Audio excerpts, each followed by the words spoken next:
Bien, ya estamos preparados. Discipulado de Efesios 4:23. Hoy es martes 26 de agosto, último martes de agosto. Como se da el tiempo si el Señor lo permite, ya dentro de 8 días estaremos en septiembre ya. Septiembre ya.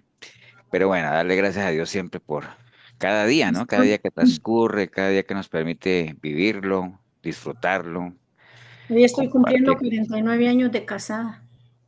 Ah, felicidades, Ay, Elsa. felicidades, qué lindo. Felicidades, Elsa. 49, Gracias. ya vas para las bodas de oro. ¿Va? Sí, sí. Qué bueno. Pero bueno, vamos a orar, vamos a darle gracias. Pues ora tú, Elsa, ya que estás cumpliendo 49 años de casada. Sí, pastor. Claro que sí, pastor. Padre eterno, gracias, Señor, por este tiempo que nos permite, Señor, de reunirnos para aprender de tu palabra, Señor, escudriñar, Señor, lo que tú quieres que sepamos de ti, Señor, para que no solo lo aprendamos, sino lo pongamos en obra, Señor. Ponemos en tus manos, Padre Santo, también al pastor, a la pastora, Señor, a todos los que estamos reunidos para que tú nos des entendimiento, Señor. Nos abran nuestras mentes para que podamos entender muy bien lo que el pastor trae para nosotros. En el nombre de tu Hijo amado, Señor, ponemos este tiempo en tus manos. Amén y amén. Amén, amén. Muchas gracias, Elsa. Amén. Bien, Amén. vamos a compartir hoy un tema, bueno, muy familiar. Creo que en algunos momentos lo tocamos, hace parte, digamos, de las enseñanzas, los pilares, digámoslo así, de lo que hemos visto. Yo meditaba en estos días, bueno, yo a veces voy con mi hijo a jugar fútbol los sábados. Bueno, jugar fútbol no, porque juega fútbol Messi, ¿ah? Pero uno va a pelotear, ¿no? Y a veces es curioso porque a veces llega gente ahí supuestamente a jugar y como nosotros llevamos dos balones y bueno, a veces me dicen a mí, profe le dicen a los directores técnicos, a los que les ven la pinta de directores técnicos, me dicen profe a mí. Profe, me presta un balón y entonces uno se pone a pensar, ¿cómo la gente va a una cancha de fútbol donde uno va a jugar fútbol sin balón? O sea, es como tremendo, ¿no? Y así hay varias situaciones que uno podría ver. Por ejemplo, Milena está en un grupo de amigas que les están enseñando a ser costureras, ¿no? A coser. Pero ella siempre iba ahí como empírica porque no tenía lo más importante. ¿Qué creen ustedes que era lo más importante? Tela, su máquina. La máquina, no tenía máquina. Aguja, Entonces, hilos. sí, no tenía máquina de coser, entonces todas las demás tenían. Entonces siempre hay cosas, si ustedes se ponen a ver las diferentes cosas, uno necesita algunas cosas que son claves para que uno pueda hacer lo que quiera hacer o por lo menos que uno pueda desarrollar lo que quiere desarrollar. En el caso de fútbol, pues el balón de fútbol, en el caso de las modistas, pues ocuparán su máquina de coser y así. Entonces pensemos nosotros en nosotros, ¿no? Que en nuestro caminar cristiano, en nuestro cristianismo, y así como el balón de fútbol, la máquina de coser, ¿qué creen ustedes que sería lo que es clave, digámoslo, en lo que tiene que ver ya en nuestro caminar cristiano? Para La ustedes, ¿qué Biblia, sería la Biblia, dice Oscar? ¿Qué más? Sí, la Biblia pensé yo también. El la testimonio. integridad. La integridad, el testimonio. Bueno, hay muchas cosas, ¿cierto? Pero Sí. digamos que pensando como digamos, como en un implemento, una herramienta, digámoslo así, porque el testimonio ya es parte de. Acuerda lo que hablamos la vez pasada de cosas Es como un tangibles e fruto, ¿verdad? intangibles. Pero sí, voy a compartirles entonces la pantalla para que avancemos en esa línea La- de lo que vamos a estar viendo hoy, ¿no? Ustedes me avisan si ven la pantalla, ¿no? Sí, pastor. Bueno, vamos a hablar, sí, lo que decía Oscar, la Biblia, que también se le llama la espada de dos filos, a esto le quise llamar la espada de dos filos porque nos vamos a referir de pronto más adelante a eso. Eh, Creo yo que sí, lo que ustedes dicen es cierto, el testimonio es muy importante, pero nosotros no sabríamos si tenemos un buen testimonio si no tuviéramos un punto de referencia que es la palabra, ¿no? Porque si no, si lo dejáramos ahí, por ejemplo, pensemos en la gente que vive fuera del reino de Dios o que viven que son sabios en su propia opinión, o sea, donde la Biblia no es un punto de referencia, pues ellos, aunque estén haciendo cosas malas, creerán que están dando un buen testimonio o por lo menos un buen ejemplo, ¿no? O sea, ¿cuántos padres no que se consideran que son buenos padres y que están dando un buen testimonio, pero les gusta tomar licor y todo. ¿Por qué? Porque no tienen un punto de referencia y creen que de pronto el ser buen padre se limita o está supeditado solamente a ser un proveedor, ¿no? ¿Me entiendes? Entonces siempre necesita uno un punto de referencia como tal, ¿no? Entonces, para nosotros, pues ese es, digamos, como lo que pone la vara, ¿no? Básicamente para saber si estamos a la altura o no. Entonces vamos a hablar un poquito de eso, algunas cosas repasarlas porque ya las hemos visto, pero otras las vamos a afianzar como tal. Entonces hablemos de la Biblia como tal, de la palabra de Dios, de la espada de dos filos, de la espada del Espíritu, como se le llama, que lo vamos a ver más adelante. Bueno, la Biblia obviamente contiene todo lo que son las sagradas revelaciones de Dios, ¿no? O sea, se sabe que Dios es un Dios que se autorrevela, ¿no? Se autorrevela por medio de su palabra. Él es el único medio, digamos, en el que nosotros podemos llegar a conocer a Dios. Y es por medio de la palabra que no solamente el Señor se autorrevela a nosotros, sino es que nos permite a nosotros también encontrarnos a nosotros mismos, ¿no? Saber exactamente cuál fue el origen de todo. Y por eso cuando uno lee la Biblia, y uno sabe que Dios le habla a uno por medio de ella, pues eso es un milagro tremendo, ¿no? O sea, no solamente porque viene de Dios, es para bien nuestro, pero es algo sobrenatural porque nos permite, obviamente, entrar en comunicación con un Dios que está en otra dimensión, ¿no? Y es algo inexplicable, digámoslo así, ¿no? Pero básicamente es eso, la Biblia es la autorrevelación de Dios, en la Escritura está todo, o sea, cuál es nuestro...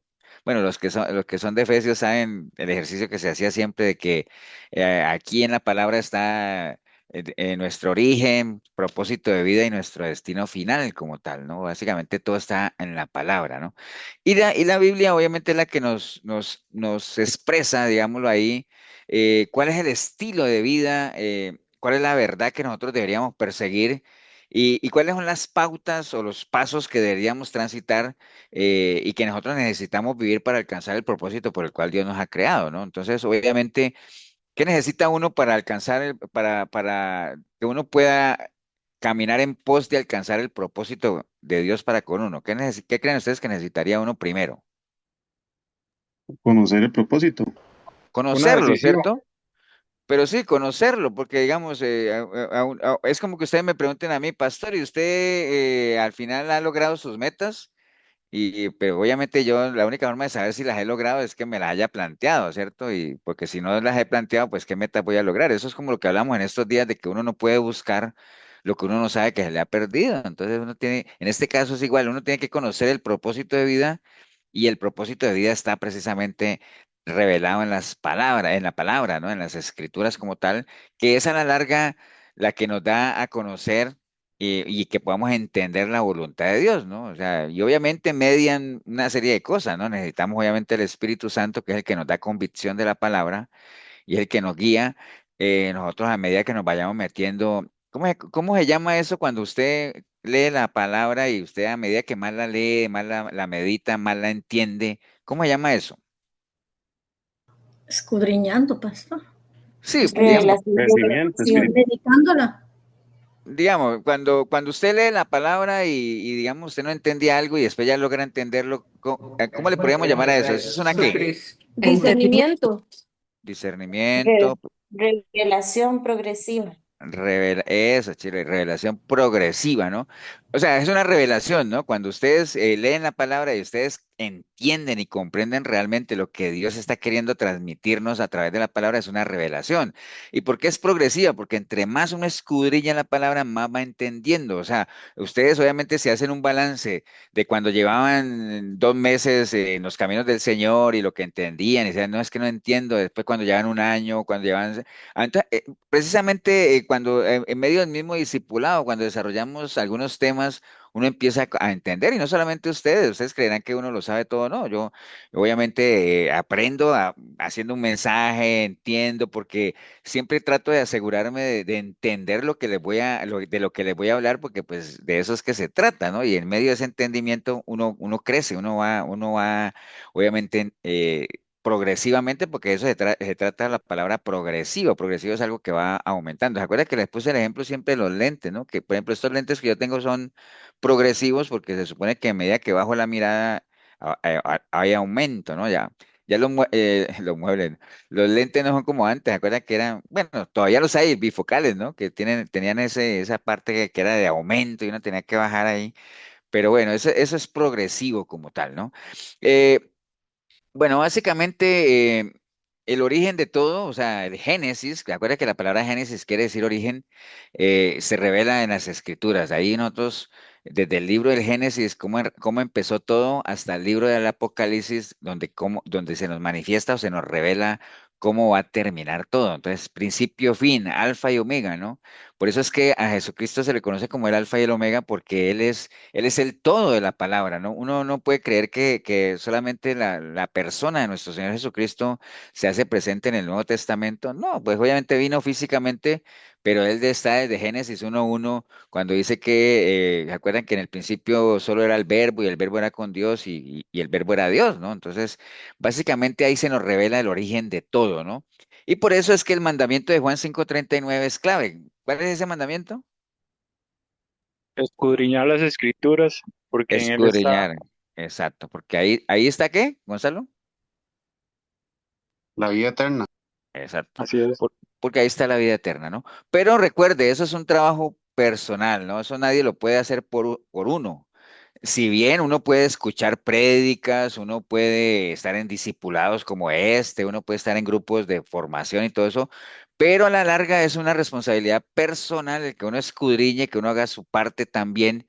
Y no solo verlo como, hay gente que ve el escudriñar las escrituras como parte de una rutina, ¿no? Y que como es un mandamiento hay que hacerlo porque si no estaría en desobediencia. No, uno debería tomar el escudriñar las escrituras, más que un mandamiento, verlo como un privilegio, ¿no? O sea, es un privilegio que realmente uno pueda escudriñar el corazón de Dios por medio de la palabra, ¿no?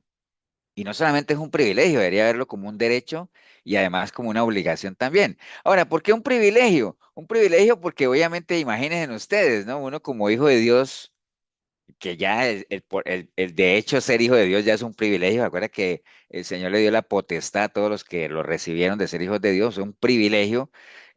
Ser hijo de Dios es un privilegio. Poder comunicarnos con Él, pues aún más todavía, poder conocerlo a Él, poder entender por medio de la palabra los beneficios que tenemos de ser hijos de Dios y qué tenemos que hacer para disfrutarlo. O sea, es un privilegio. Tendríamos que verlo así como un privilegio. Por otro lado, es un derecho porque, digamos, la nueva criatura que surge en nosotros en el momento que nacemos de nuevo, acuérdate que cuando una persona nace de nuevo, surge la nueva criatura y también está ahí el viejo hombre, ¿no? Entonces comienza lo que nosotros conocemos, ahí comienza lo que nosotros conocemos como qué. Cuando uno nace de nuevo y sale la nueva criatura y está el viejo hombre, ahí empieza lo que nosotros conocemos como qué. Guerra espiritual. La guerra espiritual, esa es la verdadera guerra espiritual, la carne contra el espíritu, la carne contra el espíritu. Entonces, realmente la nueva criatura que nace ahí, que nace obviamente a imagen y semejanza del Señor a la luz de su verdad y todo eso, tiene ese derecho a formarse, ¿no? Pensemos en cualquier bebé. Cuando un bebé nace, pues no es como que nació porque nació, ¿no? Ese bebé tiene derechos, tiene derecho no solamente a tener un nombre, una nacionalidad, sino que tiene derecho a ser alimentado, ¿no? Pues si se le trajo al mundo, pues por lo menos alimentarlo para que crezca, para que fortalezca, para que en determinado momento pueda defenderse solo, para que sea alguien, ¿no? Tiene ese derecho, digámoslo así. Lo mismo pasa con uno. Si usted tomó la decisión de entregarle su vida al Señor y está engendrando una nueva criatura, pues ya que le dio vida, digámoslo, por lo menos tiene un derecho de crecer, ¿no? De alimentarse. Entonces, veamos el escudriñar las escrituras no solamente como un privilegio, sino también como un derecho que tiene la nueva criatura de relacionarse con el Padre, ¿no? De conocerlo, de crecer en sabiduría. O sea, porque digamos, todo esto que ustedes están escuchando ahorita, lo que lo recibe es la nueva criatura, ¿no? Porque el viejo hombre que tenemos ahí, pues el viejo hombre desearía estar en cualquier lugar menos aquí en este discipulado, ¿no? Estar en cualquier lugar menos escuchando palabra de Dios, porque no quiere nada con Dios. Por eso es que la nueva criatura tenemos que fortalecerla, alimentarla bien para que esa sea la que tome las decisiones de nuestra vida, ¿no? O sea, y las decisiones que tomemos sean de índole espiritual y no de índole carnal, ¿no? Y además, pues también veámoslo como una obligación, ¿no? Porque pues obviamente eh, es imperativo realmente que la nueva criatura, que es la que tiene interés, pues sepa realmente qué es lo que Dios espera de nosotros, ¿no? Porque acuerden que en algunos momentos vimos que por lo general uno siempre sabe qué es lo que uno espera de Dios, que me bendiga, que me proteja, que, bueno, tantas cosas, pero poca gente se interesa en saber qué es lo que Dios espera de uno, porque cualquiera podría decir, no, pues es que yo qué le voy a poder dar a Dios si Dios todo lo tiene, ¿no? Sí, Dios tiene expectativa, ya nosotros sabemos, y la intencionalidad de Dios, primero que nadie se pierda, que lo conozcamos, que lo consideremos como buenos hijos, que lo tengamos a Él como en su rol de padre, ¿no? Porque aunque lo veamos con su majestuosidad, pues él tiene su rol de padre que quiere ejercer, ¿no? Y como todo padre, al igual que nosotros, los que somos padres, pues lo que más queremos es, obviamente, que nuestros hijos sepan qué es lo que esperamos de ellos para que por lo menos hagan el esfuerzo de dar la talla como tal, ¿no? Entonces, miren que escudriñar las escrituras es mucho más que verlo como una rutina más dentro de nuestro rol cristiano como tal, ¿no? Entonces, algunos datos importantes de la Biblia que es importante que lo sepamos. Bueno, obviamente la Biblia es el fundamento de nuestra fe, o sea, nuestra fe está fundamentada ahí, ¿no? Ese es como digamos, como el cimiento de lo que de lo que creemos, ¿no? Como tal. Eh, Cuando decimos que la Biblia o la palabra es el fundamento de la fe, ¿se acuerdan lo que es una fe sin fundamento, no? ¿Se acuerdan qué es? Sin conocimiento de la palabra. Buenas noches. ¿Cómo estás, Esmeralda? No, pero Bueno, ¿qué es cuando uno tiene una fe sin fundamento? ¿Cómo se le llama eso? Fanatismo. Es una fe legalismo. Algo empírico. Fanatismo, eso. Una fe sin fundamento es fanatismo, ¿no? O sea, cuando uno cree en algo que no se sustenta en nada, ahí sí verdaderamente uno es un fanático, ¿no? A nosotros los cristianos a veces nos tiendan de fanáticos, pero cuando alguien le diga que usted es un fanático, confróntelo, dígale, bueno, dígame qué es fanatismo. A veces la gente ni sabe qué es fanatismo. Eso es como ahora, por ejemplo, que hay esas guerras bueno, guerras no, esas luchas ideológicas de izquierda contra derecha, ¿no? Los países que tienen. Entonces, ahora a los de izquierda, a todo lo que no es izquierda, le llaman fascistas. Es que ese es un fascista. Y entonces usted agarra a 10 personas que dicen esa palabra y de las 10, yo creo que no exagero, como que 9 no saben qué es eso, pero a todo el mundo le dicen fascista, ¿no? Y porque se volvió moda, eso, ¿no? Entonces lo mismo pasa en el ámbito religioso o en el ámbito espiritual, que se le diga a uno que uno es un fanático. Y cuando la gente ni sabe qué es un fanatismo. Un fanatismo es una fe sin fundamento. Nosotros sí tenemos un fundamento que es la palabra de Dios, entonces no caemos ahí, no caemos ahí. Entonces, si uno quiere que Dios le hable, que lo guíe, que si uno quiere conocer a Dios, si yo quiero servirle a Él, si quiero adorarle, pues ¿dónde voy a encontrar todo eso? En la palabra, ¿no? O sea, ahí es donde uno entiende por qué hay mucha gente que no le gusta al mejor estilo del pueblo de Israel cuando le decían a Moisés que, Moisés, háblanos tú, pero que no nos hable Dios. Es que con Dios yo no sé qué. Entonces mucha gente no quiere ni que Dios le hable, no quiere ni que Dios lo guíe, no conocen a Dios, obviamente si no lo conocen no lo aman, entonces si no lo aman pues tampoco le sirven y no lo adoran. ¿Por qué? Porque no hay palabra, ¿no? Nosotros, no es un secreto para nosotros que si hay algo de lo que carece el pueblo de Dios es de palabra, ¿no? O sea, y no porque no esté al alcance, porque como lo hablamos en estos días, todavía no estamos en esos tiempos de que no se encuentra, todavía la palabra está al alcance, pero ¿de qué sirve que esté al alcance si la gente no la busca? ¿No? Entonces, bueno, Biblia es una traducción de la palabra en griego biblos, que significa ¿qué? Libros. Libros, significa libros, ¿cierto que sí? Ok, bueno, entonces se le llama Sagrada Escritura, ¿por qué? Porque obviamente todo lo que contiene la palabra, ahí están todos los asuntos sagrados que tienen que ver con nuestro Dios creador, ¿no? También se le conoce como la palabra de Dios, ¿por qué? Porque el origen de la Biblia es en Dios mismo, donde Él expresa su voluntad. Otros le llaman el libro de la revelación, ya que su origen radica en la autorrevelación de lo que es Dios. Entonces tiene diferentes nombres, lo que es la palabra, la Biblia, ¿no? Ahora, esto que les estoy dando son datos generales que hacen parte de la doctrina de la Biblia, ¿no? Que es toda una doctrina, ¿no?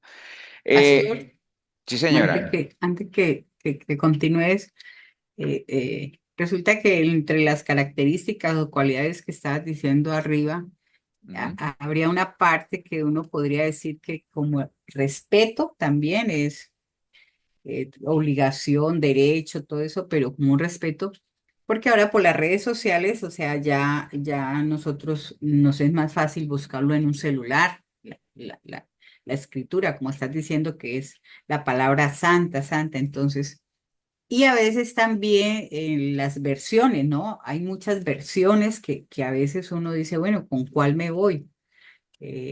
Como una parte que a veces nos confundimos, que por ser más fácil, que le entiendo, que Sí, por... sí, sí, sí. Lo que pasa Ujú. es que, digamos, a medida que las versiones han ido evolucionando, a uno le sirve, o sea, no es que sea malo leer versiones nuevas, sino que tratando de poner un lenguaje más acomodado, que la gente entienda más, a veces digamos, las traducciones algunas no le pegan a la verdadera intención original, ¿no? Uno siempre recomienda la Biblia Reina Valera del 60, que es como la que más se apega, pero también es bueno tener otras Biblias más, digamos, de versiones más actuales, porque a veces hay palabras que uno puede que no las entienda en las versiones, por ejemplo, en la Reina Valera, pero lee otra versión y tal vez sí lo entiende como tal, ¿no? Pero digamos lo que decía Milena del respeto, sí, uno siempre recomienda tener la Biblia, o sea, el codearse físicamente, ¿no? O sea, yo a veces utilizo la Biblia en la compu, digamos, para buscar versículos más rápido, porque necesito copiar textos y entonces es más fácil. ¿Para qué me voy a poner a digitar todo un versículo cuando ya eso está digitado en una versión ya digital como tal, ¿no?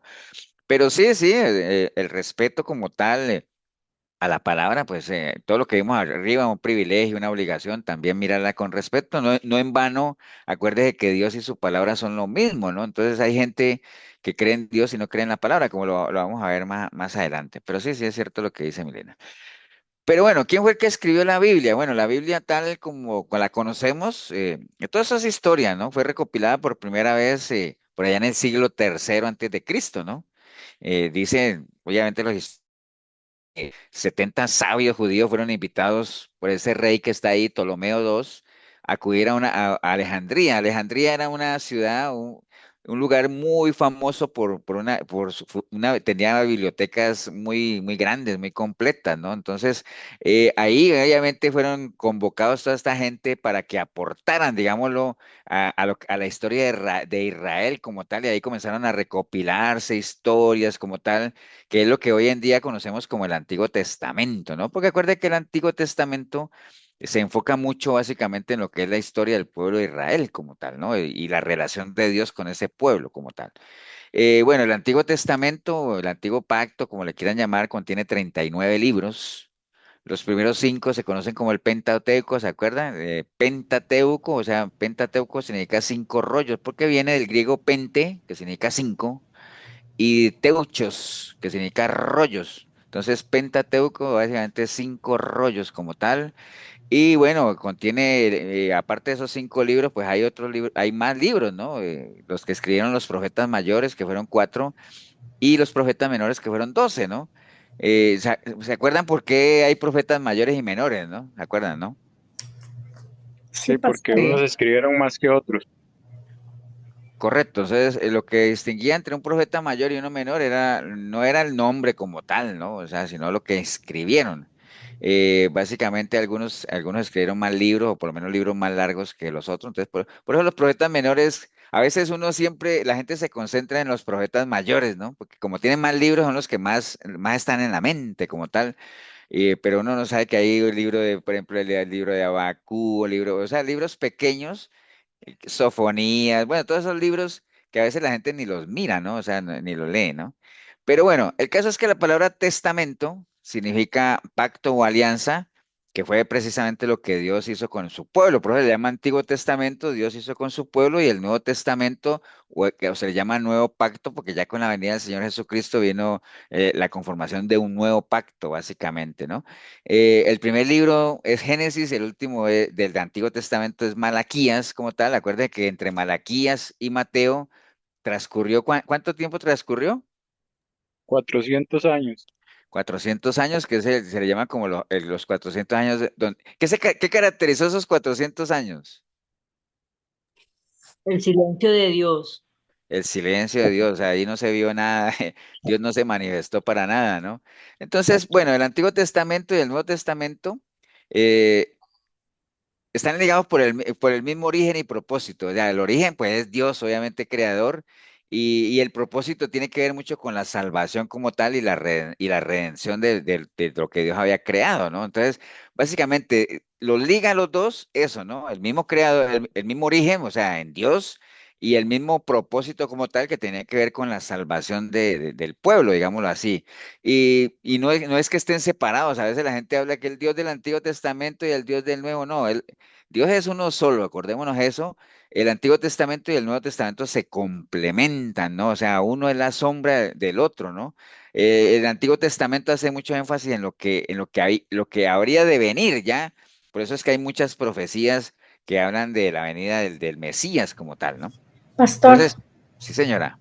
discúlpeme la ignorancia, pero ¿por qué el silencio de Dios no, entre en ese tiempo no recuerdo? No, lo que pasa es que desde Malaquías hasta Mateo, o sea, transcurrieron 400 años donde no.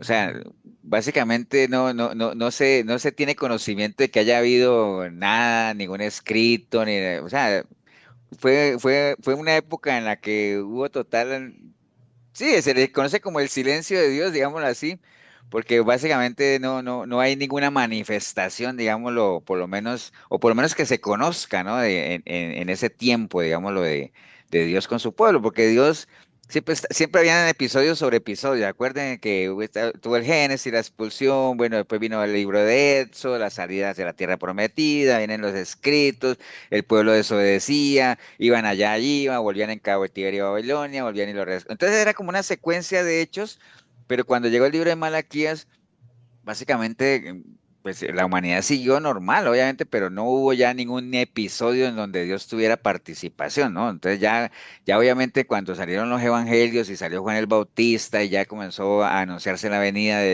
del Mesías como tal, es donde vuelve y se reactiva eso, pero sí hubo un periodo como que se le conoce como los 400 años del silencio de Dios, digamos, ahí no hubo manifestaciones como tal. Ok, Pastor, pastor. ¿Sí, señora? digamos que no habían profetas hasta que regresó Juan. Sí, sí, digamos que sí, porque Dios hablaba por medio de los profetas, correcto. Sí, no hubo revelación de Dios, pues digámoslo así, como que un silencio total, ¿no? Ok, bueno, entonces desde Génesis 1:1 hasta Apocalipsis 22:21 hay una fusión como tal, no se contradicen para nada, por eso a veces ustedes ven que textos del Nuevo Testamento citan a textos del Antiguo y se relacionan a pesar de que eran épocas totalmente distintas y la palabra desde Génesis 1:1 hasta Apocalipsis 22:21 tiene un solo hilo conductor de pensamiento. ¿Por qué creen ustedes que tiene un solo hilo conductor de pensamiento? Porque es Porque un una solo es autor, la porque es otra. la palabra de Dios. Porque sí, Porque es sale, inspirada por el Espíritu Santo. porque es inspirada, porque viene, porque el origen es el mismo, ¿no? Entonces, obviamente, por eso tienen un mismo hilo conductor. Entonces, bueno, obviamente la mayoría de las primeras copias del Antiguo Testamento, acuérdense, el Antiguo Testamento escrito en hebreo, casi todo, y el Nuevo Testamento, que tiene 27 libros, en arameo y griego, ¿no? Por eso es que, ¿se acuerdan por qué llamó tanto la atención esa película de La Pasión de Cristo? ¿Ustedes se acuerdan cuál fue una de las cosas que llamó la atención de esa película? ¿Se acuerdan? Sí, que se hizo en arameo. Que se hizo en arameo, ¿no? Porque ese es el idioma original, o uno de los dos idiomas originales, el otro es el griego, pero llamó la atención eso, que la película se hizo en arameo, ¿no? Entonces, que manteniendo por lo menos esa esencia, ¿no? Bueno, ya sabemos que en la Biblia obviamente está dividida en capítulos y los capítulos en versículos, que aunque uno diga, pastor, pero eso todo el mundo lo sabe. Ah, no crean, a veces hay gente que se pierde en eso, ¿no? Ok, entonces, algunas preguntas que surgen, ¿no? Con eso. Por ejemplo, esta pregunta, ¿es realmente la Biblia la palabra de Dios? Son preguntas que a cualquiera de nosotros nos pueden hacer. Y obviamente que nosotros lo creemos y está bien y a nosotros nadie nos tiene que convencer de eso, pero aquí no se trata de lo que nosotros creemos y eso, sino de lo que nosotros podemos llegar a convencer a otros, ¿no? Porque para eso es que uno se disipula.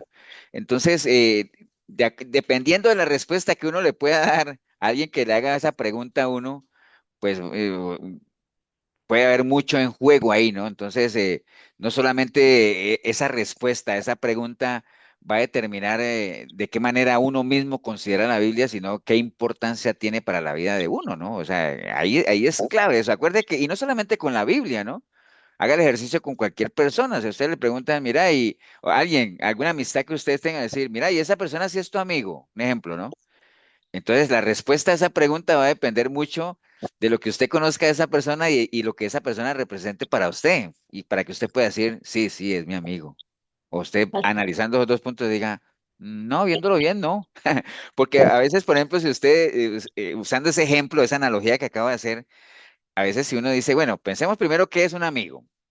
Y entonces uno comienza a decir, bueno, amigo es X, Y, Z, una persona incondicional, que está ahí siempre que la necesito, que yo sé que me aprecia, que me quiere, bueno, una cantidad de cosas. Entonces te dice, bueno, con esos parámetros voy a definir a ver cuántos amigos tengo. Y entonces uno se da cuenta que tiene menos de los que uno cree, ¿no? Pero, por lo menos usando ese ejemplo. Entonces lo mismo pasa con la Biblia.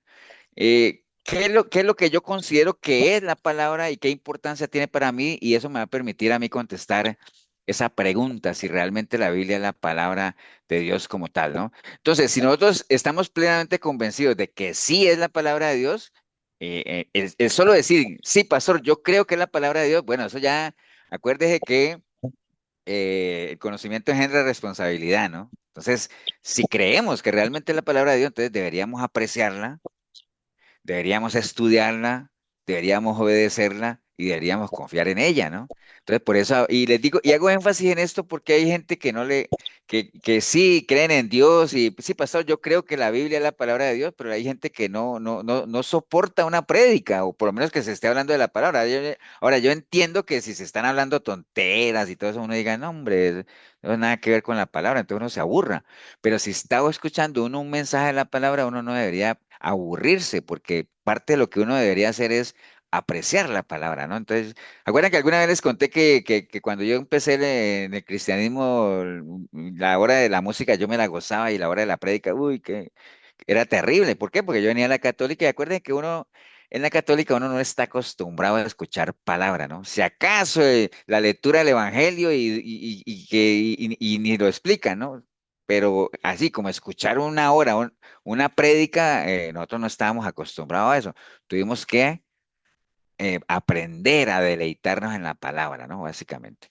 Entonces, si la Biblia es la palabra de Dios, entonces eh, uno debería entender que rechazar la palabra es rechazar a Dios mismo, ¿no? Básicamente, ¿no? Ok, entonces, bueno, el hecho de que Dios nos dio la Biblia y nos dejó su palabra, que a veces, ¿acuerda cuando oramos y damos gracias, cuando leemos un versículo, cuando vamos a arrancar un culto? Y siempre le damos gracias a Dios por habernos dejado su palabra, ¿no? Porque es por medio de ella que podemos hacer todo lo que estamos hablando ahora, conocerlo, saber qué es lo que tenemos que hacer, cómo debemos conducirnos en este sistema cada vez más anticristiano. Entonces, el hecho de que Dios nos haya dejado su palabra escrita, pues es una evidencia, obviamente, del interés que Él tiene de relacionarse con nosotros, ¿no? O sea, el hecho de que tengamos esto aquí y que yo pueda, por medio de la palabra, que Dios me hable por medio de ella, para mí es una evidencia suficiente de que realmente Dios quiere relacionarse conmigo, ¿me entiendes? Y quiere que yo lo conozca, y quiere que yo sepa lo que Él quiere, lo que le gusta, lo que no. Bueno, todas esas cosas, eso en sí ya es una evidencia, pero eso obviamente es un acto ya personal de cada uno, ¿no? Es un acto de amor. Acuérdate que el amor depende del conocimiento como tal, ¿no? Entonces, bueno. La Biblia está llena de revelaciones. Pastor, Sí, y, señora. y deberíamos, o sea, reflexionar que está ahí como plasmado el corazón del Señor, ¿no? Que tengamos esa armonía con su palabra, las enseñanzas, en no verlo como un libro más, sino que saber realmente que ahí está el corazoncito del Señor para que cambiemos, para que seamos buenas personas, todas esas cosas, si entendiéramos eso, ¿no? Reflexionáramos en ese sentido. Sí, lo que dice Milena, que no sea algo más, ¿no? Por ejemplo, a mí les comparto, a mí me escribió alguien el lunes, alguien me dice, pastor, qué interesante me pareció, porque después hay gente, lo del libro de Hebreos, o sea, porque son libros que la gente generalmente no, o gente que no está muy habituada a meterse a leerlo, ¿no? Me dice, ay, qué bonito, interesante el libro, voy a leérmelo. ¿Me entienden? Entonces son cosas que yo dice, bueno, por lo menos escucharon, ¿no? Por lo menos me queda a mí la de que escucharon las pinceladas que uno les puede dar, porque pues uno en una hora no va a explicar un libro completo. Pero sí, como dice Milena, darle ese valor que realmente tiene, ¿no? Y que cada palabra escrita en la Biblia tiene su propósito, tiene su objetivo, tiene su intención y no es otra que la misma que Dios mismo dice que Él tiene pensamientos de bien para nosotros expresados por medio de su palabra, ¿no? Entonces, la revelación, obviamente que la Biblia contiene muchas revelaciones, eh, pues, digamos, es ese proceso en el cual Dios se comunica con la gente, ¿no? Con su pueblo. En el Antiguo Testamento no estaba la palabra, aunque habían rollos y todo eso, pero la comunicación de Él con su pueblo era mucho por medio de los profetas, como lo hablamos ahora, pero ahorita nosotros tenemos esta palabra que es la palabra profética más segura, ya no necesitamos profetas, por eso es que dice que hasta Juan llegaron, ¿no? Como tal, ¿no? Entonces, bueno, obviamente la Biblia fue escrita durante 1500 años. Ahorita vamos a ver unas pinceladas rápidas de la palabra como tal. Y siempre aquí en estos libros que están escritos en la Biblia, aquí está todo lo que el hombre necesita conocer de Dios. O sea, lo que usted necesite conocer de Dios está aquí. O sea, usted no necesita nada más, ni necesita nuevos evangelios, ni necesita nuevas revelaciones, ¿no? Aquí está todo. O sea, básicamente, ¿qué necesitamos nosotros para tener una relación con Dios? Aquí está. O sea, no necesitamos nada más, básicamente. Entonces, la pregunta que uno podría hacerse es, y entonces, ¿cómo podemos nosotros saber, porque alguien le puede salir a uno con esa pregunta, ¿cómo nosotros podemos saber que realmente la Biblia es la palabra de Dios y que no es un libro religioso? Acuérdense que si hay un libro que ha sido atacado a través de la historia, pues ha sido la Biblia, ¿no? O sea, pero alguien que le pueda preguntar a uno, ¿y cómo hace uno para saber que realmente esto es la palabra de Dios y no es un libro religioso? ¿Qué es lo que la hace excepcional? ¿Qué es lo que la hace diferente? ¿Qué es lo que hace que se distinga entre otros libros religiosos que también pueden haber? ¿Hay alguna evidencia realmente de que esto que está aquí es la palabra de Dios? Bueno, sí hay evidencia, ahorita la vamos a repasar. Y digo repasar porque de seguro que ya ustedes la deben haber visto. Pero ese es el tipo de preguntas que uno debería hacerse y que uno debería estar preparado para responder también. Ese tipo de preguntas. ¿Por qué? Porque, bueno, todos los que estamos aquí de seguro hemos pasado por esa experiencia en la que nos digan, no, pero es que fue escrito por hombres, no, pero es que eso, una cantidad de cosas, ¿no? Pero bueno, tenemos que estar preparados para eso. Y a eso es que se refiere la Biblia con que hagamos defensa del Evangelio, ¿no? Dios mismo no es que necesite que lo defendamos, pero Pastor, sí, sí. pero también creo que hay un punto importante que sería tener un corazón dispuesto, ¿verdad? Porque podemos tener un montón de cosas, pero si no tenemos la disposición en el corazón, ya, ahí va a ser muy difícil también. Ah, no, sí, oye, por eso era que mencionamos acá arriba de que tendríamos que ver la palabra no como un mandamiento, ahí como lo puede ver mucha gente, decir, bueno, voy a leer una, cómo es que le llaman lo que uno hace por las mañanas cuando lee un versículo? Un devocional. Voy a leer un devocional y lo leo, o hoy voy a leerme un versículo y ya con eso, como por cumplir, ¿no? Debería uno verlo, como dice Gonzalo, con un corazón dispuesto, verlo como un privilegio, como un derecho que tiene la nueva criatura de alimentarse, como una obligación que realmente uno tiene de conocer qué es lo que Dios espera de mí. Entonces, para eso se necesita tener un corazón dispuesto, que lo tiene la nueva criatura, ¿no? La nueva criatura lo tiene pero el viejo hombre no, y como están en esa lucha ahí, ¿cuál se va a imponer? El que esté más fuerte, ¿no? Como tal. Acuerde que la nueva criatura representa la parte espiritual y el viejo hombre la parte carnal, y lo que dice la Biblia es que el espíritu siempre está, ¿qué cosa? Dispuesto. Deseoso, Pues, Dispuesto, y dispuesto. la carne, La carne no. la carne es débil, ¿no? La carne es débil o la carne no quiere nada con Dios. Pero Puede bueno, decir, básicamente, no puede, o sea, nosotros no podemos tener duda, no puede haber duda en nosotros acerca de que la Biblia es la palabra de Dios, ¿no? Acuérdate que en segunda de Timoteo dice la palabra, Pablo le decía a Timoteo, y que desde la niñez has sabido las sagradas escrituras. Qué bonito sería que uno desde la niñez fuera instruido en la Biblia, ¿no? Como lo hacen los judíos, ¿no? Que desde niños los ponen a que aprendan la Torá. Dice, Pablo le decía a Timoteo, que desde la niñez has sabido las sagradas escrituras, las cuales te pueden hacer sabio para salvación. ¿Por qué Pablo le decía a Timoteo, las cuales te pueden hacer sabio? ¿Por qué le decía así? Porque que la escritura te puede hacer sabio. porque No la le dijo, palabra, Dependía de él. ¿por qué? la palabra da sabiduría. Sí, pero ¿qué dijiste, Leo? ¿Algo dijiste por ahí? que dependía de él. Sí, o sea, no le dice, él no le dijo que de niño has sabido las Sagradas Escrituras, las cuales te van a hacer sabio. No, no, las Sagradas Escrituras solitas no hacen sabio a nadie, ¿no? Que era lo que decía Gonzalo ahorita. Yo conozco gente que tiene dos, tres, cuatro Biblias en la casa. Es más, y una de ellas la tiene abierta en el Salmo 91, pero no la leen, o sea, no dejan de ser artículos decorativos, ¿no? ¿Me entiendes? Entonces, por eso él le dice, mira, ahí están las Sagradas Escrituras, que tú las has sabido desde niño, y ellas te pueden hacer sabio, te pueden, si tú quieres, ¿no? Como decía Leo ahorita, ¿no? Entonces, te pueden, Pastor, sí, señora. ajá, es que tal vez también uno ya con la salvación que hizo su oración y dice, no, ya estoy salvo, ya tengo el nuevo nacimiento. Entonces, hasta ahí ya nosotros llegamos, o sea, la palabra no la tenemos así como para nutrirnos, para edificarnos, para conocer. No, ya con tener yo la salvación y ya estoy ya completa. Entonces, ya la Biblia ya la hemos, digamos, minimizado un poco.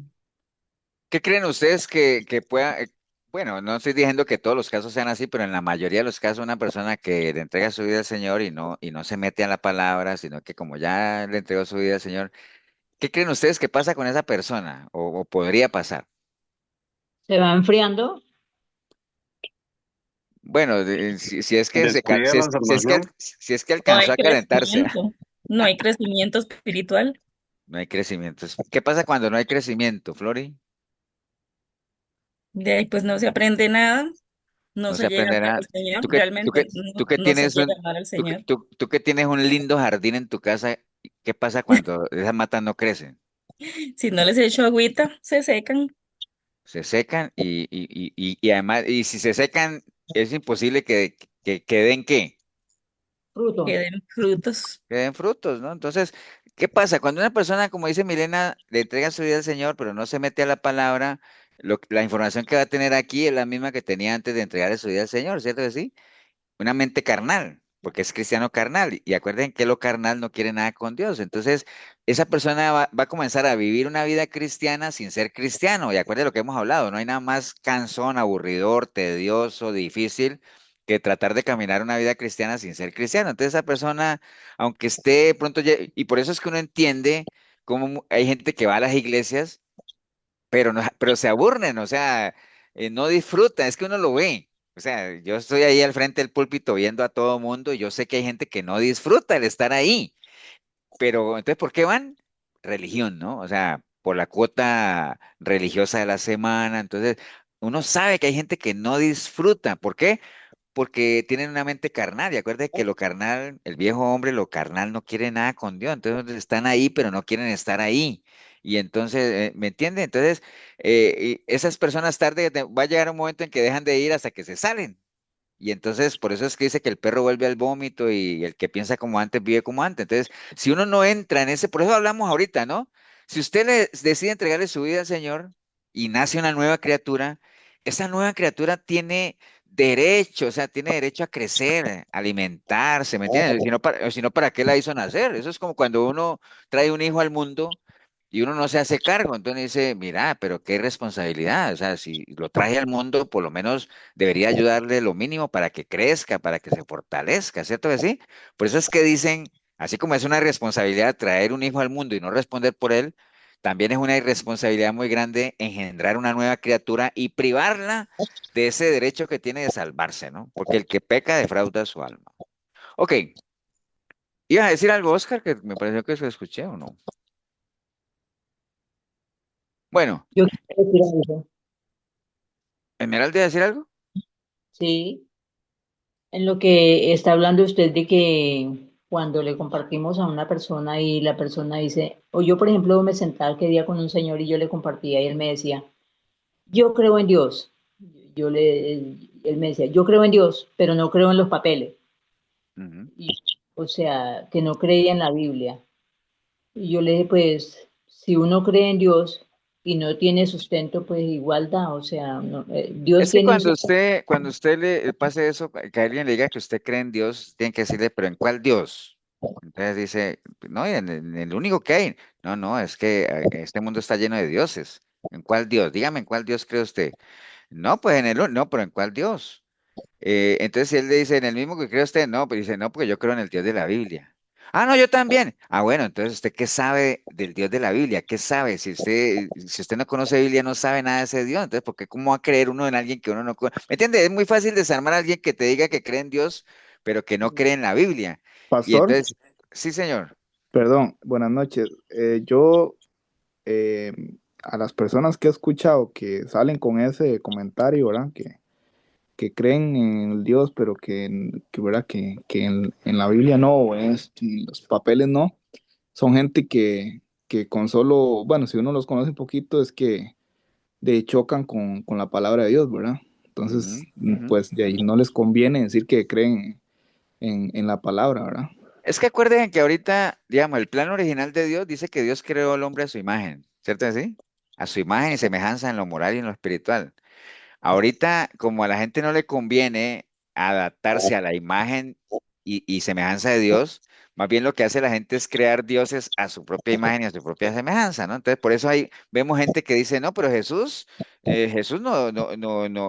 nunca habló del homosexualismo, pero el Señor no habló de aquí, porque, ¿me entiende? Una relación fuera del matrimonio, no, pero si hay amor, ahí hay... mira que hay iglesias inclusive que las uniones libres, digámoslo así, que pues, obviamente se acuerden que no le llamamos unión libre y no esclavitud por decisión propia, a veces consideran eso como un matrimonio, porque ya es una pareja viviendo bajo el mismo techo y todo eso, pero no, ¿por qué? Porque dice, pero es que Adán y Eva nunca se casaron, entonces comienzan a manipular la escritura, ¿me entienden? Pero bueno, lo que dice Anthony es cierto, es porque a la gente no le conviene, ¿no? O sea, la gente, acuérdate que eso es lo que dice la palabra, que la luz vino a este mundo, pero la gente no quiso venir a la luz. ¿Por qué la gente no quiso venir a la luz? ¿O por qué la gente le huye a la luz? Porque para prefieren no las ver sus tinieblas. obras malas. Porque si uno viene a la luz, ¿qué pasa? Sus obras Queda son descubierto. expuestas. Las obras Ujú. son expuestas, ¿no? Entonces, bueno, entonces Pablo le seguía diciendo a Timoteo, bueno, ahí están las escrituras, ellas te pueden hacer sabio para que te salves, porque esa escritura fue inspirada por Dios. Sí saben que es algo inspirado, ¿no? En ese lenguaje, ¿qué es cuando es algo inspirado por Dios? Que fue Dios el que lo iluminó. Sí, eso es como, eso traduce como soplar, ¿no? ¿Ustedes se acuerdan cuando uno le sopla a alguien en el oído? Como que le decían a ellos lo que tenían que escribir, ¿no? O sea, el mismo Espíritu Santo los inspiraba, o sea, como que les decía o ponía las palabras en ellos para que escribieran, ¿no? Inspirada por Dios y útil para enseñar, redarguir, corregir, para instruir justicia, a fin de que el hombre sea perfecto, enteramente preparado para toda buena obra. Ok, bueno, obviamente todo esto es muy lindo para nosotros que creemos, ¿no? A nosotros no nos tiene que convencer nadie y todo eso, y si usted encuentra a alguien tal vez con un corazón dispuesto y todo eso, a usted no le cueste mucho trabajo convencerle de que realmente la palabra, la Biblia es la palabra de Dios inspirada por él y que ahí está la mente de Dios, o sea, tal vez usted no tenga problema. El problema es como estamos hablando ahorita con los incrédulos de la palabra, ¿no? O sea, que la gente que no le cree a la palabra, ya si uno le sale con esto de que fue inspirada por Dios y que ya no, tal vez no sea una prueba suficiente como para convencerlos, ¿cierto que no? O sea, y creo que a más de uno le puede haber llegado a pasar. Entonces, hay que ir a otro nivel y ya exponer evidencias como tal, ¿no? O sea, ahí donde uno tiene que ya poner evidencias que respalden el por qué la Biblia es la palabra de Dios. Entonces, sí hay evidencias, acuérdate que las evidencias hay internas y externas, ¿no? Las internas tienen que ver con datos propios de la Biblia como tal y las externas, pues como su nombre lo dice, lo que viene de afuera, ¿no? Entonces, miremos, por ejemplo, algunas evidencias internas que respaldan que la Biblia es la palabra de Dios. Por ejemplo, la unicidad, o sea, que es compacta, desde Génesis 1:1 hasta Apocalipsis 22 es una unicidad total, ¿no? Aunque fue escrita en tres continentes, en tres idiomas diferentes, en un periodo de 1500 años, más de 40 autores, permanece con un hilo conductor, o sea, unificado, no se contradice. Y los casos en que han querido decir, pero sí se contradice, ¿se acuerdan que los hemos visto aquí? Por ejemplo, como el tema de la paz, ¿no? Que por un lado el Señor dice que él no vino a traer paz, pero por otro lado dice, mi paz los dejo, mi paz los doy. Entonces dice, ¿cómo así? ¿Vino a traer paz o no?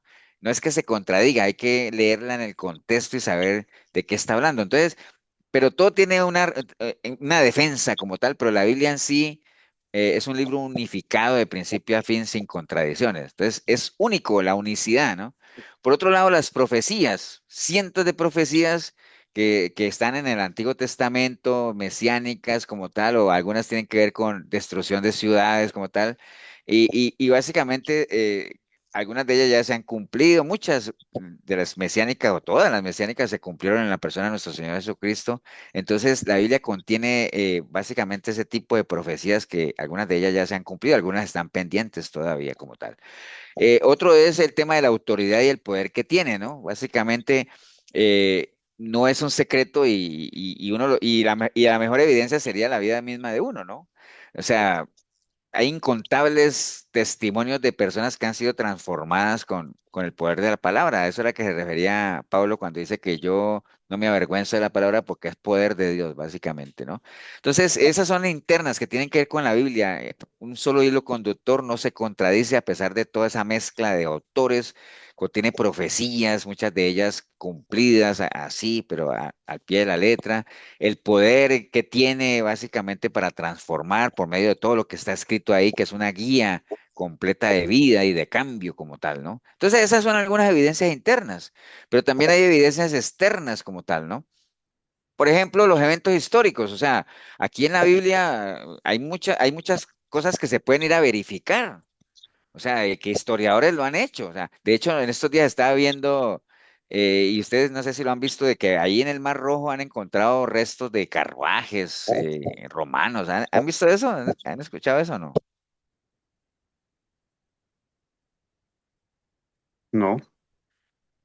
¿Nadie lo ha visto? ¿Nadie lo ha escuchado en los documentales históricos que pasan? Que ahí en el Mar Rojo, en el fondo del mar, se han encontrado algunas ruedas que han hecho análisis y parecieran que son muy antiguas, de carruajes romanos y todo eso. O inclusive allá donde se estudió Sodoma y Gomorra y todo eso, han encontrado residuos de azufre. Bueno, una cantidad de cosas así, pero el caso es que la Biblia está llena de muchos eventos históricos que pueden ser fácilmente verificables, ¿no? O sea, eh, ahí en Israel, ahí están obviamente los sitios que menciona la palabra como tal, algunas tumbas. Entonces, cualquier historiador puede ir y verificarlos, ¿no? Y algunos de ellos están sujetos a verificación y algunos han sido verificados ya con cierta precisión como tal. Entonces, evidencias externas, hay muchos eventos históricos que están mencionados en la palabra que se pueden verificar como tal. Por otro lado, bueno, digamos, la Biblia es muy transparente, digámoslo, de la manera en que Dios muestra, digamos, a los autores o a las personas que menciona ahí, ¿no? O sea, los muestra con sus defectos, con sus virtudes, con sus fortalezas como tal. Nos habla aquí de unos caudillos con muchas condiciones de liderazgo como tal. También nos muestra algunos otros que tuvieron sus momentos de debilidad, como David y todo ese asunto, ¿no? Sansón, todo. Bueno, muestra de todo un poco. ¿Por qué? Porque obviamente es un documento escrito como tal donde Dios muestra a las personas que están ahí tal cual y como eran, ¿no? O sea, no, transparente, básicamente esa es la palabra, transparencias, y podemos ver, por ejemplo, los apóstoles, ¿no? O sea, como personas ahí iletradas, como indoctos, cómo llegaron a liderar digamos, a impulsar la iglesia más grande que hoy conocemos, que es, digamos, la iglesia cristiana o la iglesia de Cristo como tal, y cómo ellos mismos, en línea a lo que creían, estuvieron dispuestos a dar su vida por defender la causa como tal, ¿no? Eso es una evidencia externa también. Lo otro es la parte de la indestructibilidad en la Biblia. Obviamente sabemos que la Biblia ha sufrido ataques a lo largo de toda la historia como tal, ha tratado de ser descalificada, destruida, como sea, y no se ha podido, ¿no? No han podido. De hecho, sigue más vigente que nunca, ¿no? Básicamente. Entonces hay evidencias, o sea, uno, ahora, si después de todo eso y después de todo eso hay alguien que no quiere creer, pues ahí sí ya no puede hacer uno nada, ¿no? Porque eso es una cuestión de fe. Acuérdate que la Biblia es el fundamento de nuestra fe, ¿no? Y la fe es eso, fe, ¿no? Creer en algo o en alguien con base en la información que uno tiene de ese algo o de ese alguien. Si alguien no tiene fe, pues ahí sí es muy complicado, ¿no? Ok, Pastor, sí, señor. yo creo que eso que usted dijo de último es como una de las cosas como como que, ¿cómo le puedo decir? Como que a una persona que no cree le puede llegar, ¿verdad? Porque la Biblia pues va en contra de todos los poderes económicos y, bueno, con los poderes más fuertes del mundo, ¿verdad? Porque va en contra de todo lo que deja plata, de todo lo que es bueno para el mundo. eh, Está la palabra de Dios, ¿verdad? Entonces imagínense que toda la vida no la hayan podido destruir o que no hayan podido cambiar lo fundamental, ¿verdad? Lo que no está a favor para el mundo, ¿verdad? Eso es algo que y solamente algo celestial, ¿verdad? No es algo natural, ¿verdad? Que no hayan podido. Correcto, sí, esa es una de las evidencias más, nunca han podido realmente ni descalificarla ni comprobar que se contradiga, ni nada de eso, o sea, y a pesar de todos los ataques que haya podido recibir y aunque hayan surgido otros libros que traten de reemplazarla, no, es irreemplazable. Ok, Pastor. sí señor. Y lo del tema de las concordancias, dice que tiene más de 64.000, 64.000 concordancias. Y lo de las profecías, que dice que son 2.500 profecías, que se Imagínate. cumplieron 2.000, faltan 500 profecías por cumplirse, y Jesús cumplió 300 profecías de esas 2.000 que ya están cumplidas. Correcto, sí, sí, sí. O sea, eso es parte también de las evidencias que tiene. Y eso de los eventos históricos también es clave, ¿no? Hay cosas que se nombran ahí en el libro, en el libro de Éxodo, de la historia en Levítico, de las tradiciones, y uno sí, lo que dice Milena, hasta habla de que la tierra es redonda y todo. Entonces, pues, bueno, tantas cosas científicas que hoy se debaten y que ya están en la palabra, ¿no? Algunas pinceladas generales que es interesante conocer de la Biblia.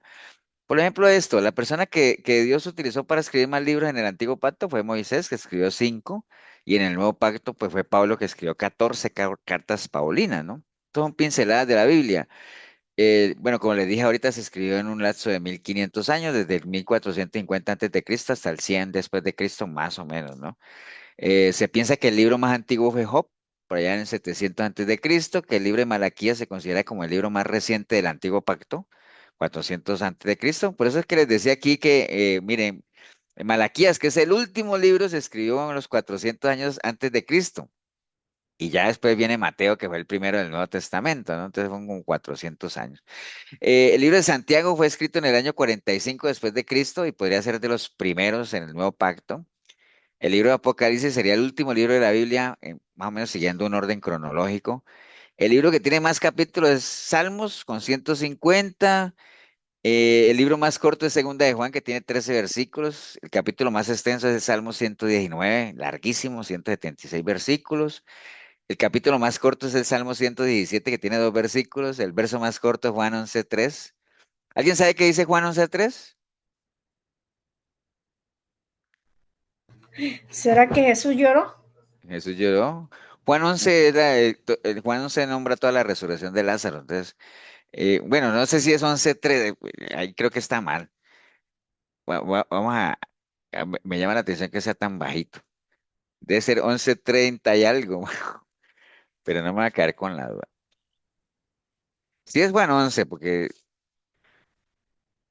Juan 11:35, sí, a mí me llamó la atención. Aquí es Juan 11:35, Jesús lloró. El verso más largo es Esther 8:9, y el único libro que no menciona la palabra de Dios es Esther. Ese es el único libro que no menciona la palabra de Dios. Bueno, ¿ustedes han leído el libro de Esther o no? ¿Sí saben de qué se trata el libro de Esther? Sí, Sí. ¿Sí o no? ¿Solo él sabe? sí, sí, pastor. Yo no lo he leído. Ok, es bueno leerlo. El Sí, libro, el libro, es ese muy libro no, interesante. no Hasta menciona. hay una película muy buena. Ajá, sí, Esther, ¿se acuerdan que era la reina y todo ese asunto que... Ujú. Pero bueno, el caso es que el libro de Esther no menciona la palabra de Dios, pero el hecho de No. que no lo mencione no quiere decir que no lo considere, ¿no? De hecho, lo Ujú. consideró muchísimo. Sí. Entonces, es interesante eso de que no se menciona a Dios, pues cualquiera le podría decir, porque yo una vez en una reunión hice esa pregunta, ¿ustedes qué piensan de que el libro de Esther no mencione la palabra de Dios? No, pastor, no debería ser Dios, porque Dios tiene que estar presente. Y le digo, bueno, es que el hecho de que no lo mencionen no quiere decir que no lo consideraron, claro que lo Ujú. consideraron. Pero bueno, el caso es que esas son algunas pinceladas de la palabra. Bueno, desafortunadamente pues cada día la gente desconoce más de, no solamente de la palabra y por ende de la importancia de ella, ¿no? Porque pues como cada vez se usa menos, cada vez se predica menos la palabra, a veces usted en muchas iglesias ve o leen un versículo y comienzan a hablar de historias y entonces a veces uno dice, ¿pero qué tiene que ver eso con la palabra? ¿Me entiende? No sé si han visto que a veces hay muchas iglesias que lo toman más que todo como porque el pastor cuenta historias a veces personales o a veces son cosas de la sociedad, ya nos estamos pareciendo más a la católica donde se leía un texto bíblico y después se comenzaban a hablar de política, ¿no? Entonces, cosas de esas, ¿no? Pero cada vez se desconoce más.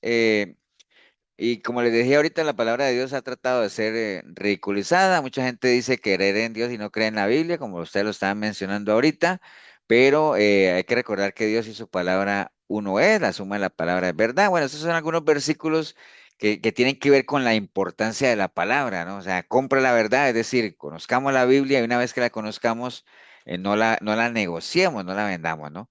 Esto de segunda de Timoteo lo leímos ahorita. eh, Pastor, Sí, en eso termino de estos estos versículos, un versículos, momentico. ajá, En en Amós que Amós que dice dice que, que en Amós que dice que van a haber días en que va a haber escasez de palabra y todo eso porque la gente la va a buscar. Es cierto, hacia allá vamos, todavía no hemos llegado allá. O como le decía Pablo a Timoteo, que van a venir tiempos en que la gente no va a soportar. Nosotros eso sí lo estamos viendo ya. Hay gente que no soporta la sana doctrina, hay gente que no le gusta ya, pues que le hablen de palabras, sino que les gusta es como oír fantasías, fábulas, historias. Sí, Milena. Pastor, en la importancia de, bueno, no ser uno que va a ser uno religioso, pero si va a entrar a familiarizarse con la palabra, sería bueno que oráramos antes de entrar a leer la palabra, escudriñarla, buscar un lugar apartado, no un lugar que tenga distracción. Por eso es que, porque hay versículos, pastor, como usted decía que los leía ahí antes, hay versículos oscuros que a veces no entendemos, hay versículos o entonces a veces malinterpretamos. Entonces, parte de eso, de esa importancia que es que si vas a leer la La palabra, o aunque disposición, sí. sea hora, La no sé. actitud es bien importante. La actitud, la disposición, el respeto, el privilegio. Todo eso debe ser una conjunción que a la larga era lo que decía Gonzalo ahora, el tener un corazón dispuesto, ¿no? Y que básicamente, por eso es que el Señor decía a la gente que lo iban a matar, ¿se acuerdan? Digo, es que ustedes me odian a mí, ¿por qué? Porque mi palabra no ha tenido cabida ahí. Entonces, mientras la palabra no tenga cabida, jamás, jamás uno va a amar las cosas de Dios y de su palabra. Eso es una realidad. Bueno, obviamente, ¿qué nos mueve como cristianos? Bueno, la salvación, hay que escudriñar las escrituras porque es por medio de ese escudriñar que podemos conocer a Dios. Cuando habla de escudriñar, no leer, acuérdense que es muy diferente escudriñar y leer. Yo decía aquí la ilustración de lo del ojo de la aguja y la diestra del Padre, que son los ejemplos que uno siempre pone, ¿no? O sea, entre lo que la diferencia entre leer y escudriñar, que si uno lee que más fácil que un camello pase por el ojo de una aguja que un rico entre en el reino de los cielos, eso es leer, pero escudriñar es un averiguar, bueno, ¿qué es lo que el Señor quiso decir con eso? Es que no creería que Él quiera decir que ningún rico va a entrar al reino de los cielos, entonces qué es lo que él dijo, para qué lo dijo y cuál es el contexto histórico. Entonces se va a dar cuenta que el ojo de la aguja no es la aguja de coser, sino es una puerta pequeñita. Bueno, todo lo que ustedes de pronto ya han escuchado esa ilustración o el tema de la diestra del Padre, que Jesús subió y se sentó a la diestra del Padre. No fue que habían dos sillas ahí, una a la derecha estaba desocupada y el plum se sentó ahí, ¿no? Sino que sentarse a la diestra de alguien es que a uno le retribuyan la autoridad como tal, ¿no? O sea, sentarse es tomar posesión de algo como tal, ¿no? Pero eso es parte del escudriñar, ¿no? Entonces, hay mucha gente que tristemente toma la Biblia o leer la Biblia como un amuleto, o sea, como si estuvieran leyendo el horóscopo, ¿no? No sé si han visto, aunque suene risible, pero así es. Hay gente que dice, por ejemplo, vamos a ver qué tiene Dios para mí hoy. Para, ¡pram! Y entonces comienzan y como es una página, dice, bueno, de señalo el dedo. Y pum, y eso es lo que leen, ¿no? Y eso es lo que toman como que eso es lo que Dios le quiso hablar en ese momento, ¿no? Entonces, eso no tiene, uno tiene que ser estructurado para leer la palabra, ¿no? O sea, yo no estoy diciendo que usted se vaya leyendo libro tras libro, no, pero si vas a leer un pasaje, que sea un pasaje entero, meter el texto dentro del contexto, interpretar cuál es la doctrina de la que se está hablando, cuál es el mensaje, bueno, palabras que uno no entienda, buscarlas en la concordancia, buscar en el diccionario como tal. ¿Recuerdan que una Pastor, vez, sí señor? es que hay una parte que, bueno, yo tengo mucho tiempo de no escucharla, casi que desde que estaba en Pavas, que era que cuando uno está en una prédica, uno tiene que poner la doctrina en la nueva criatura. Entonces no sé si tal vez usted lo puede ampliar un poquito el tema. No, lo que pasa en eso es que, por ejemplo, cuando una persona le entrega su vida al Señor, digámoslo así, se produce lo que hablamos ahora, ¿no? Se produce el nuevo nacimiento, entonces nace una nueva criatura, ¿cierto que sí? Entonces ya comienza a ver en nosotros dos naturalezas, la naturaleza carnal, que es el viejo hombre, y la nueva criatura, que es la naturaleza espiritual. Entonces comienza a ver esa guerra espiritual en uno, ¿cierto? Entonces todo lo que tiene que ver con Dios, al final el que lo recibe es la nueva criatura porque es la que quiere, la que tiene hambre de eso, porque el viejo hombre no quiere nada con eso. Por eso hablamos ahora de que el espíritu siempre está dispuesto y la carne no. La carne no quiere nada con eso. Entonces, eso que ustedes están escuchando ahorita, ¿quién lo está recibiendo? La nueva criatura, ¿no? ¿Por qué? Porque el viejo hombre, aunque estén ustedes ahí, él no quiere saber nada. Eso es como que está así, ¿no? O sea, como no quiero ir, ¿no? ¿Me entiende? Entonces, todo esto va para la nueva criatura, la palabra, los mandamientos de Dios. Por ejemplo, en el caso de Efesios 4 22 23 y 24, cuando dice Efesios 4 22 dice, despójate de la vieja imagen o la vieja naturaleza que está viciada. ¿Quién se va a despojar de eso? El viejo hombre no, porque el viejo hombre es la vieja naturaleza, él no se va a despojar del mismo. No, el que se tiene que despojar de la vieja naturaleza es la nueva criatura. Esa orden va para ella. Ella es la que tiene que despojarse de eso viejo y comenzar a renovar el espíritu de la mente y a revestirse de la nueva imagen. ¿Quién hace eso? La nueva criatura. El viejo hombre no, porque el viejo hombre no quiere nada con Dios. Acordémonos que no quiere nada con Dios. Entonces, cada vez que usted escuche una prédica, si la está escuchando bien, con interés, es la nueva criatura. Ahora, ¿por qué creen ustedes que a veces hay gente que va a las iglesias, hablemos en general, y no reciben nada de la prédica? ¿Por qué? Porque no les interesa y es el viejo hombre que está ahí sentado.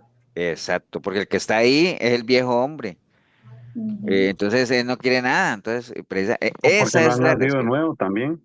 Sí, es que es lo mismo, Leo. O sea, si hay una persona en una iglesia y el que está ahí es el viejo hombre, nada más, es porque no hay nueva criatura. Entonces no ha nacido de nuevo. O dándole el beneficio de la duda de pronto que ha nacido de nuevo, pero lo que dijo Milena ahora, es una persona que no tiene interés de la palabra, no quiere crecer, no quiere trascender, entonces, aunque es cristiano porque le entregó su vida a Cristo dándole el beneficio de la duda, pero es un cristiano carnal, es decir, no ha renovado su mente, sigue teniendo la información de antes, sigue pensando como antes. Antes de uno entregarle su vida a Cristo, ¿qué pensaba uno de ir a un culto? No, pues qué aburrimiento, ¿no? Resulta que nació de nuevo, pero como no ha renovado su mente, sigue pensando como antes. ¿Y qué era lo que pensaba antes? Que qué aburrimiento ir a la iglesia. Pero aún así van, ¿por qué? Con lo que hablamos, por tradición, por religión, lo que sea. Entonces, ese es el tema, ¿no? Cuando uno ve gente escuchando la palabra, por eso es que el Señor dice, los que son míos, los que son de Dios, ¿qué pasa? Mi palabra oyen. Mi palabra oyen, ¿cierto que sí? ¿Por qué? Porque ¿quiénes son los que son de Dios? Las nuevas criaturas. Las nuevas criaturas son de Dios. El viejo hombre, aunque está ahí, el viejo hombre no quiere nada con Dios. Entonces, Gonzalo, ¿a qué se refería eso cuando escuchábamos allá que se nos decía, todo lo que viene de Dios, ¿quién lo recibe? La nueva criatura. Esa es la que lo recibe, esa es la que se está alimentando. Por eso es que hablamos ahora de que la nueva criatura, como es una nueva criatura que están haciendo, tiene el derecho de ser alimentada, ¿no? Y nosotros, por un lado, tenemos, no solamente tiene el derecho, sino que es un privilegio también el ser alimentada y podríamos considerarlo como una obligación también de saber qué es lo que Dios quiere para ella, ¿no? Entonces, todo lo que tiene que ver de Dios, sépanlo, es como que uno tuviera dos recipientes, viejo hombre y la nueva criatura, todo lo que es de Dios, ¿a dónde viene? Aquí, ¿no? Ahora, si esto está tan débil que no puede ni abrir la boca para recibir un bocado, pues al final todo lo que venga de Dios, que se vaya para aquí al viejo hombre, ¿ustedes saben qué hace el viejo hombre con eso? ¿Qué hace? No lo guardan. Lo desecha, ¿no? Lo desecha, Desecha. lo desecha. Por eso es que el Señor decía, es que este pueblo, como no quiere nada conmigo, caminan cautivos. ¿Por qué? Porque desecharon el conocimiento, porque, ¿me entienden? Lo desechan, no lo quieren recibir como tal, ¿no? Eso es como en lo natural uno. Suponga que yo estoy que me muero de hambre y me dan comida y en vez de comérmela la boto, ¿cómo creen que me siento yo? Vacío con Con hambre, ¿no? Sigo con hambre y sigo enojado y sigo inconforme porque estoy enojado porque tengo hambre y me dan comida y la boto. Entonces, igual, igual, eso es como, bueno, poniendo un ejemplo más claro es que suponga que yo tenga un hambre tremenda y como, como un hermano de Milena, que a veces a él no le gusta la pasta, entonces a veces cuando le dan pasta la trae acá que se la coma alguien más, pero él dice, prefiere quedarse sin almorzar a veces porque como no le gusta la pasta. Entonces, por ejemplo, que yo sé que me muero de hambre y me dan una pizza, yo digo, es que a mí no me gusta la pizza y la boto y digo, ay, es que tengo hambre. Y, ¿me entienden? Entonces, aunque me están dando alimento, lo estoy desechando. Ese es un ejemplo muy claro del viejo hombre. Están dando algo que sería bien para él, pero como no quiere, no le gusta, no tolera, o como leímos ahorita, no soportan la palabra, entonces la No desechan, es ¿no? apetecible, digamos. Sí, no le apetece, ¿no? Entonces, estamos hablando de esto de que a veces la gente usa supersticiones para leer la palabra y alguna vez les puse el ejemplo de que una señora, alguien lo leí por ahí, me pareció interesante, dijo, voy a ver qué tiene Dios para mí, eso que les dije ahorita, que vamos a ver y ¡pum! Entonces, cuando busco un versículo ahí, resulta que le salió Mateo 27:5. Y entonces Mateo 27:5 dice, y arrojando las piezas de plata en el templo, salió y fue y se ahorcó. Dijo, uy, no, uy, no, me equivoqué. No, eso no es para mí. Como diría alguien por ahí, reprendo eso, ¿no? Y entonces mismo hizo otra vez el ejercicio, volvió a buscar otro versículo y le sale Lucas 10:37. Dice, entonces Jesús le dijo, ve y haz tú lo mismo. Ay, no, uy, no, eso no es para mí. Y entonces lo volvió a hacer y entonces salió Juan 13:27. Y entonces Jesús le dijo, lo que vas a hacer, hazlo más pronto. Entonces esa señora más bien cerró la Biblia, ¿no? Por ejemplo, suena chistoso, ¿cierto que sí? Pero hay gente que lee la Biblia así. Y cuando le sale algo que no le gusta, dice, no, va de nuevo, va de nuevo. Eso es algo ridículo tratar de leer la palabra así, ¿no? Bueno, la palabra obviamente es importante acuérdate que por medio de la palabra uno conoce a Dios, ¿no? Que es de donde vienen las bendiciones. Entonces qué bueno es que uno entienda y sepa de quién es que uno recibe las bendiciones. ¿De dónde vendrá mi socorro? Mi socorro, bueno, acuérdense lo que dice el versículo, ¿no? Viene de Dios como tal, ¿no? Entonces, cuando uno conoce a la persona, pues uno entiende lo que la persona hace. Acuérdense lo que le pasó a Pedro con la pesca milagrosa, ¿se acuerdan?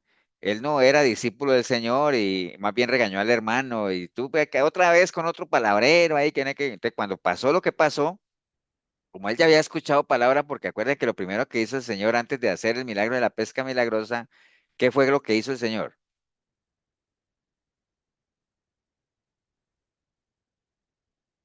¿Se acuerdan o no de ese pasaje? O sea, antes del Señor Limpiar, pedirle pedirle la la barca a barca a Pedro y Pedro. decirle, boga mar adentro, él hizo algo. ¿Qué hizo? El pescado, no. Le dijo a Pedro que Escribió. tirara al lado derecho, creo que era. No, pero antes de eso, Limpiar la red. limpiando las redes. no, las redes estaban limpiando los pescadores, pero el Señor, ¿qué hizo? Ah, Escribió en el suelo, ¿no? No, eso fue con la mujer él, adúltera. él le dijo a Pedro de que fuera y tirara las redes. Pero Mar antes de que le adentro. dijera que tirara la red, el Señor hizo algo. Ay, padre. Acuérdense que Enseñó, ¿perdón? Les preguntó que si pescaron algo. No, antes de eso. enseñó, No. Eso, enseñó pues la ahora. palabra. Sí, acuerden que el Señor llegó, los vio a ellos ahí limpiando las redes, sabía que les había ido mal, entonces le pidió prestada una barca a Pedro y les enseñó a ellos, les dio palabra. Después de que les dio palabra, ahora sí le dijo, boga mar adentro y echa las redes otra vez, y entonces ahí viene todo lo que ustedes conocen. Pero ellos recibieron qué cosa antes? Palabra, ¿no? Ellos recibieron palabra. Por eso es Sí, él que nos dijo, haré no sé si, pescadores de por hombres. eso es que a veces, por ejemplo, ustedes han visto que a veces cuando uno va a repartir comida así como a la zona roja, como a esos sitios, muchas de esa gente va es por la comida, ¿cierto que sí? Pero uno dice, bueno, no, pero antes de la comida voy a predicar. Entonces la gente oye, aunque no quieran oír, oyen. Algo se les debe quedar, por lo menos uno siembra la semilla. Lo mismo pasó con el Señor. Entonces, es que importante es que uno conozca primero de dónde viene el milagro, porque Pedro no quería nada con el Señor al principio, pero él lo escuchó predicar, después vio el milagro y después vino y se postró delante del Señor y le dijo, ¿qué le dijo Pedro al Señor?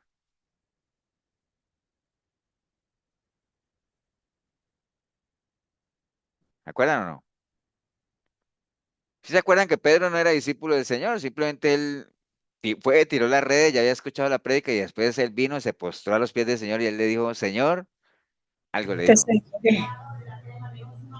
Te seguiré. Antes de seguirlo le dijo algo también, digo. Él se postró y le dijo, Señor, Apártate de mí, Señor, porque soy hombre pecador. exacto. ¿Cómo supo Oh, Pedro que era un hombre pecador? Porque no lo quería escuchar, Porque ya había no quería escuchado nada con él. palabra, Ajá, ya lo había escuchado la confrontó la palabra. palabra. ¿Me entiendes? Acuérdate que el Evangelio de Cristo, ¿cuál es la esencia del Evangelio de Cristo? O sea, que la gente proceda a qué? Al Arrepentimiento. arrepentimiento. Al arrepentimiento, arrepentimiento. ¿no? Esa es la esencia central del Evangelio, ¿no? Entonces ya Pedro lo había escuchado, fue, vio el milagro, entonces vino, Señor, apártate de mí que soy un pecador. Y ya después lo siguió, ¿no? Entonces, y he ahí la importancia de la palabra para que uno valore de quién es que recibe las bendiciones, ¿no? Entonces, básicamente eso. Bueno, vamos a ver la palabra en los minutos que nos quedan como una espada como tal, ¿no? Jesús y la espada. ¿No? El Señor nos dio una lección tremenda allá en las tentaciones de estar uno preparado, digámoslo, para manejar la Biblia como una espada. ¿Ustedes se acuerdan que el Señor después de 40 días en el desierto fue tentado, ¿no? ¿Se acuerdan? Capítulo 4 de Mateo. Y entonces la primera tentación que dice, entonces Jesús fue llevado por el Espíritu al desierto para ser tentado por el diablo y después de haber ayunado 40 días y 40 noches, dice que tuvo hambre, ¿sí? Y vino el tentador y le dijo, si eres hijo de Dios, di que estas piedras se conviertan en pan, ¿cierto? Di que estas piedras se conviertan en pan. Entonces, ¿por qué le dijo que pan? Porque lo que el Señor tenía era hambre, él no tenía sed, entonces por eso le dijo de pan, ¿no? Entonces, le presenta una oferta al Señor y entonces el Señor se defiende con la palabra. ¿Qué le tiró el Señor a Satanás? Deuteronomio 8:3, ¿no? Le dijo, y te afligió y te hizo tener hambre y te sustentó con maná, comida que no conocías tú ni tus padres la habían conocido para hacerte saber que no solo de pan vivirá el hombre, mas de todo lo que sale de la boca de Jehová vivirá el hombre. O sea, el Señor le tiró un versículo, ¿cierto que sí? Acuérdate que la palabra es la espada, ¿no? Entonces, este viene a tentar lo que haga que, no, le tiró Deuteronomio 8:3. No solo de pan vivirá el hombre. Después en la segunda tentación dice, entonces el diablo lo llevó a la santa ciudad y le puso sobre el pináculo del templo y le dijo, si eres hijo de Dios, échate abajo porque escrito está, a sus ángeles mandará cerca de ti y en su mano se sostendrá para que no tropiece tu pie con piedra alguna. Entonces, ¿qué le tiró Satanás al Señor? Un salmo, ¿no? Satanás le tiró al Señor un salmo, le dijo, bueno, tírate de aquí a acá porque no le dijo así, está escrito en el salmo tal, no, se lo tiró. Salmo 91, 11 y 12, para que ustedes vean que Satanás conoce palabra, ¿no? De hecho, conoce más que cualquiera de nosotros, ¿no? Y entonces el Señor, ¿con qué le contestó? Con Deuteronomio 6:16, ¿no? No tentarás a Jehová tu Dios como lo tentaste en Masash. Bueno, utilizó. Entonces, esta era como una guerra de espadas, ¿no? O sea, te ataco y me defiendo, ¿no? Después en la tercera tentación, y entonces en sus manos y Jesús le dijo, escrito está, no tentarás. Otra vez lo llevó el diablo a un monte muy alto y le mostró todos los reinos de la gloria y con ellos y le dijo, todo eso te voy a dar si postrado me adoras. Y entonces Jesús le dijo, vete Satanás porque está escrito, a Dios adorarás y solo al ser, mirás, básicamente le tiró un Deuteronomio 6:13. Entonces, ¿con qué se defendió el Señor? Pura palabra, ¿ah? Pura palabra, pero no fue tirando versículos como por tirarlos, ¿no? No es que Satanás le dijo, tírate del templo y porque está escrito que el Señor va a mandar a sus ángeles. Y el Señor le dijo, ah, bueno, me tiraste un versículo, entonces te va a contestar con otro. Eh, todo lo puedo en Cristo que me fortalece. No, no, ¿me entiendes? Uno tiene que saber con qué responder. El Señor utilizó, como dice ahí, utilizó lo que tenía que usar, básicamente. Se defendió con la palabra. Y si ustedes ven ese relato bíblico que está en Mateo 4, ustedes no ven ahí que el Señor ató a Satanás. Ahí no dice que el Señor ató a Satanás y que le pateó la cola y que le gritó y que le ordenó, salga ahorita y no, nada de eso, nada. Palabra, ¿no? ¿Me entiendes? Se defiende uno con la palabra, no lo que se practica hoy en las iglesias que dice vamos a reprender al diablo y todo el mundo. Yo alguna vez les conté en estos días que vi un video de que tenían en una iglesia como ¿cómo se llama eso? ¿Cómo le llama eso donde se mete el chavo? Un barril, como un barril donde se mete el chavo, un barril ahí en la mitad de la iglesia y toda la iglesia dándole patadas a ese barril, porque supuestamente en ese barril estaba Satanás. Entonces, cosas ridículas, ¿no? Como tal. El Señor nos da un ejemplo aquí, básicamente, con la palabra bien manejada, aprenda a manejar la espada. Pero eso sí, aprenda a manejar la espada que es, ¿no? O sea, no, porque no se trata aquí, por ejemplo, usted nunca ve a un torero lidiando con un toro usando una espada ahí de esgrima, ¿no? No, él tiene su espada de torero, ¿no? ¿Me entiende? Entonces, cada espada tiene para su determinado momento y para su función, ¿no? Básicamente. Entonces, uno tiene que saber qué espada usar, ¿no? Básicamente. A veces uno encuentra cosas que dicen, ¿ustedes han visto? Dice, si usted está atacado en el área financiera, Salmo 37:25, no he visto un justo desamparado ni su descendencia que mendigue pan. O Filipenses 4:9, mi Dios pues suplirá todo lo que os falte conforme a sus riquezas. Si una persona está luchando con una depresión, Proverbios 42:5, ¿por qué te abates, alma mía, y por qué te turbas dentro de mí? Espera en Dios. ¿Me entiende? Entonces hay espadas para diferentes motivos y todo eso, pero hay que saberlas manejar. Contra diferentes tipos de miedos. Dios no nos ha dado espíritu de cobardía. Si una persona tiene adversidades y está desfalleciendo, bueno, estamos atribulados en todo, pero no estamos angustiados, estamos en apuro, pero, ¿me entienden? Entonces, aquí está en la palabra, o sea, hay espadas para todo hay espadas, pero hay que saberlas usar, ¿no? Hay que saberlas usar y escoger la indicada.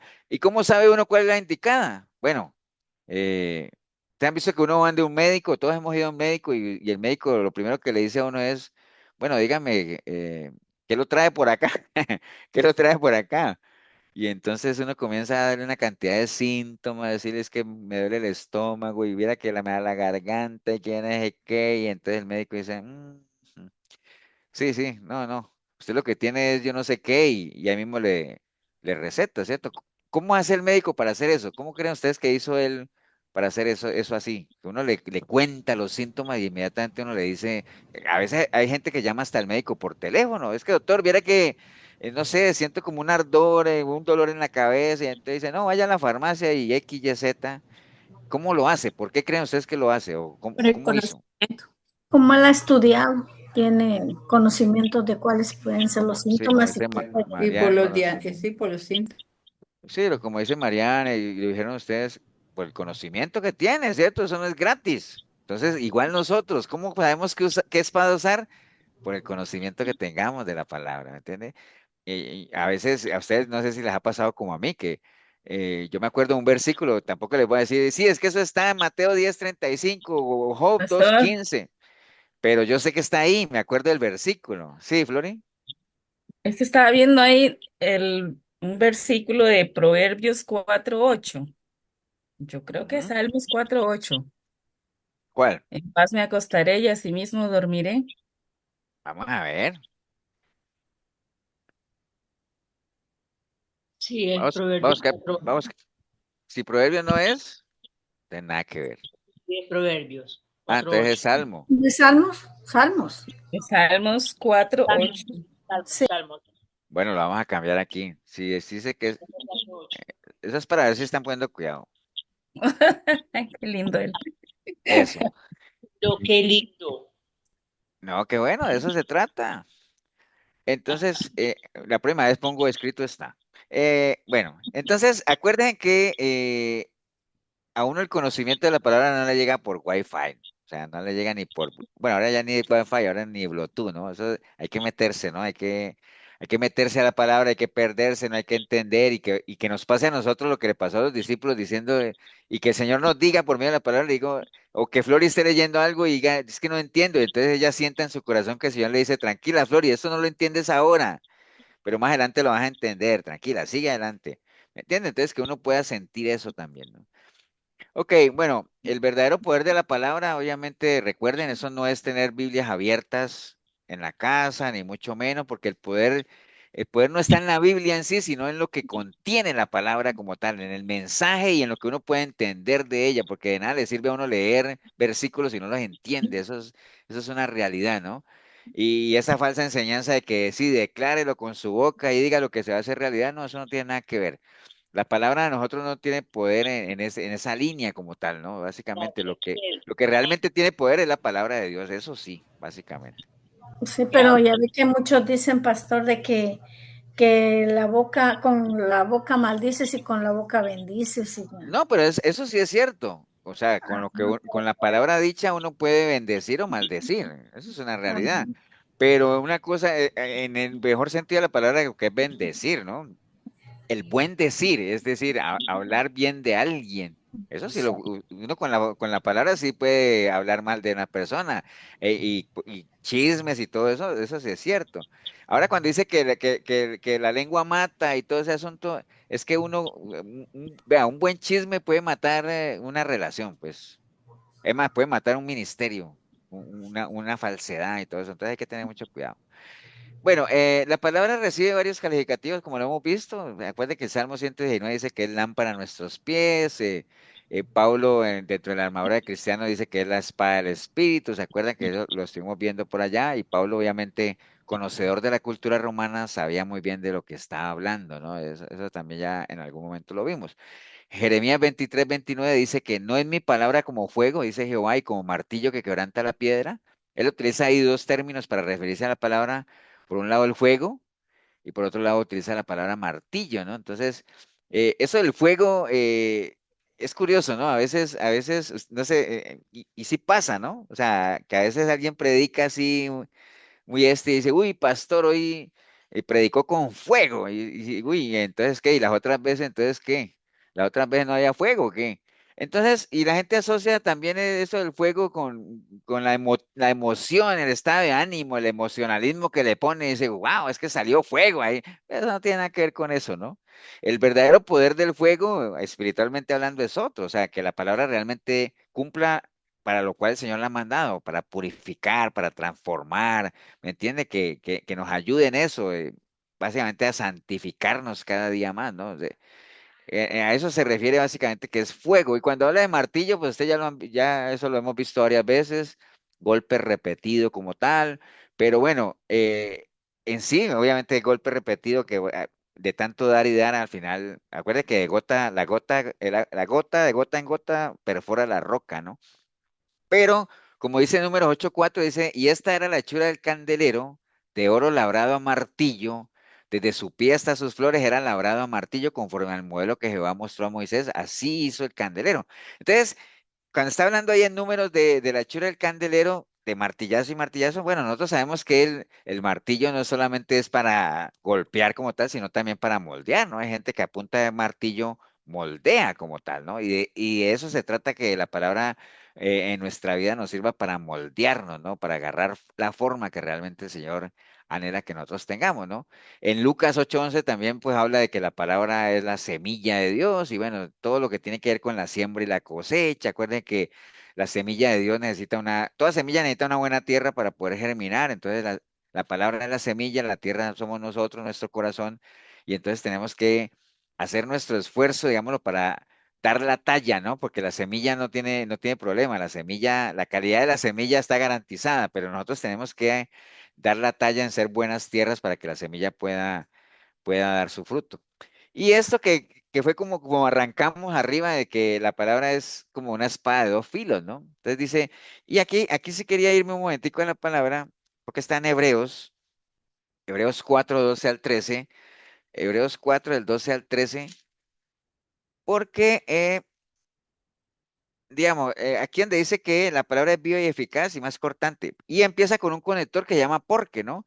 Acuerde que, como vimos el domingo pasado con los conectores, cuando Pablo, bueno, Pablo no, el autor de Hebreos decía, por lo tanto, y viene y como consecuencia de lo anterior, cuando uno utiliza el porque, es porque cuando usted da un argumento y entonces usted dice, ¿por qué esto, no? Entonces, por ejemplo, como que yo les dijera a ustedes, oiga, ustedes tienen que dar frutos de genuino arrepentimiento porque ya se arrepintieron. ¿Entienden? Entonces es algo que conecta una cosa con la otra, ¿no? Entonces Pablo está hablando ahí de que la palabra es viva y eficaz porque él viene hablando del reposo de Dios. Arriba en el capítulo 4 viene aquí y todo eso del reposo de Dios. Y entonces él dice, pero ¿por qué? Dice, procuremos entrar pues en el reposo de Dios. ¿Por qué? Porque la palabra de Dios es viva y eficaz y más cortante que toda espada de doble filo y penetra hasta partir el alma y el espíritu, las coyunturas, los tuétanos y discierne los pensamientos y las intenciones del corazón. Entonces, ese por qué hace alusión obviamente de la razón por la cual uno debería tratar de entrar en el reposo de Dios. ¿Por qué? Porque la palabra es cortante. Y entonces comienza a dar una serie de definiciones de la palabra. Y mire todo lo que en un versículo utiliza. Dice que es viva, obviamente, no solamente porque viene de un Dios vivo, sino porque lo que hablábamos ahora se ha mantenido firme y se ha mantenido en pie a través de todos los tiempos, ¿no? Dando cumplimiento a lo que el Señor decía de que vea, el cielo y la tierra van a pasar, pero mi palabra no pasará. Entonces, por eso es viva. Es eficaz, obviamente, porque cumple su objetivo, ¿no? Algo es eficaz cuando cumple su objetivo. Y entonces, por eso es que el Señor decía que ella no va a regresar a mí vacía, sino que va a hacer todo aquello por lo cual yo la he mandado, ¿no? Entonces, a nosotros nos consta, obviamente, la efectividad de la palabra. Dice que es más cortante que espada de dos filos. Digamos que el autor de Hebreos, que yo digo que es Pablo, conoce y hablaba de este lenguaje porque en ese entonces la gente sabía exactamente qué era una espada de dos filos. Una espada de dos filos es un arma blanca que posee filo en ambos lados de la hoja, ¿no? En sentido figurado se puede decir que es efectiva, pero que también puede ser contraproducente a la vez. Por eso es que a veces cuando uno hace algo, uno dice, uy, cuidado con eso porque eso puede ser una espada de dos filos. O sea, que puede que usted lo hizo para hacer algo, pero puede que se le devuelva, ¿no? Entonces, doble filo. Entonces, en esa es la palabra. ¿Por qué? ¿Y por qué doble filo? Porque corta cuando entra y corta cuando sale. ¿Entiende? Cuando yo lanzo una palabra, por ejemplo, yo les estoy dando a ustedes una palabra y esta palabra puede cortar en dirección hacia ustedes, pero también puede cortar hacia mí también. O sea, ¿me entienden? No es que va a cortar hacia allá, no, a mí también. De hecho, cuando uno predica, el primero que se predica a uno es a uno mismo, ¿no? Entonces, corta para los dos lados, ¿no? Y después dice que aparta eh, todo lo que son la parte de las coyunturas y los tuétanos y todo lo que es de Dios y lo que no es de Dios y penetra hasta lo más profundo. Y entonces utiliza esa analogía de las coyunturas y los tuétanos, pues, porque las coyunturas son esa parte gruesa y dura exterior del hueso, ¿no? Esas son las coyunturas. Y el tuétano es la parte blanda eh, que está al interior del hueso. Entonces, ahí están las dos partes. Es como esa analogía del alma y el espíritu, ¿no? Básicamente, ¿no? O sea, pero dice que penetra hasta lo más profundo y separa lo que es de Dios y lo que no es de Dios como tal, ¿no? Y no solamente eso, sino que dice que discierne los pensamientos y las intenciones del corazón. Acuérdate que la palabra discernir eh, viene de la palabra griega, significa crítica. O sea, que uno pueda tener una mentalidad con crítica. O sea, cuando uno critica algo es porque uno tiene la capacidad de saber si eso es bueno o es malo, ¿no? Que es lo que hacen la gente que critica, ¿no? Por eso es que cuando uno critica, uno debería hacerlo con justo juicio, ¿no? Como tal, y tener criterio para ¿Ustedes han visto esa gente que va a los restaurantes y que son críticos de gastronomía, ¿no? Entonces ellos llegan a un restaurante, comen y emiten su criterio, o sea, bueno o malo, ¿no? O sea, me gustó o no me gustó, ¿no? Entonces, eso es lo que hace que la palabra de nosotros, que nosotros podamos ser críticos, o podamos discernir realmente lo que es de Dios y lo que no es de Dios, y que nosotros podamos también discernir no solamente los pensamientos, sino las intenciones del corazón. Acuérdate que es clave el corazón porque de ahí sale todo, ¿no? Del corazón emana todo, básicamente. Y entonces después decía ahí de que y todo va a ser manifestado, creo que decía ahí en Hebreos, me parece. No, no le dije aparte. Ahí dice, y no hay cosa creada que no sea manifestada en su presencia, antes bien todas las cosas están desnudas y abiertas a los ojos de aquel a quien tenemos que dar cuenta. Entonces dice ahí que todo va a ser manifestado, es decir, nosotros popularmente lo conocemos como que entre cielo y tierra no hay nada oculto, ¿no? Pero todo va a ser manifestado, o sea, no hay nada que no salga a la luz como tal, ¿no? Básicamente. Pero bueno, algunas pinceladas vimos ahí de la palabra como tal. Como decía Pablo ahí a los romanos, no me avergüenzo del evangelio porque es poder de Dios, básicamente, ¿no? Entonces, nunca nos avergoncemos de la palabra porque si hay algo en lo que hay poder, es en la palabra como tal, ¿no? O sea, básicamente. Pero hay que verla como realmente es. Acuérdense lo que vimos ahorita, ¿no? Un privilegio que podamos leer la palabra, que un derecho que tiene la nueva criatura de ser alimentada, de crecer en conocimiento, en sabiduría, ya que la engendramos con una decisión personal, la engendramos no le neguemos el que crezca y se desarrolle, ¿no? Por un lado, y veámoslo como una obligación también porque es una necesidad imperativa de nosotros saber qué es lo que Dios anhela de nosotros y de qué manera podemos agradarle a Él, ¿no? Como decía Pablo, ya sea que esté presente o ausente en el Señor, pero lo que me importa es agradarle a Él, ¿no? Como tal. No sé si alguien quiere aportar algo. Y pastor, yo, ¿Qué leo? un versículo que está en Jeremías 17, de lo que se está hablando ahorita, del corazón. Ujú. Dice que engañoso es el corazón más que todas las cosas y perverso. ¿Quién lo conocerá? Yo, Jehová, que escudriño la mente y pruebo el corazón para dar a cada uno según su camino, según el fruto de sus obras. Sí, por eso es que cuando habla ahí, acuerden que corazón es principio de pensamiento o sentimiento, ¿no? Pensamiento o sentimiento. Entonces, precisamente por medio de la palabra es que uno desarrolla esa capacidad de discernir, ¿no?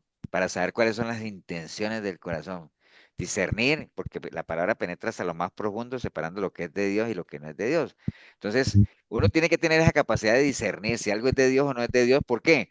Porque si uno no discierne y se deja llevar por sus sentimientos o por su corazón, pues créame que derechito a la caída, ¿no? Porque el corazón es muy engañoso. Entonces, por eso la recomendación siempre es no camine por sentimientos, camine por principios, porque los sentimientos son engañosos. ¿Por qué son engañosos los sentimientos? Porque los sentimientos dependen de las emociones y las emociones dependen del entorno.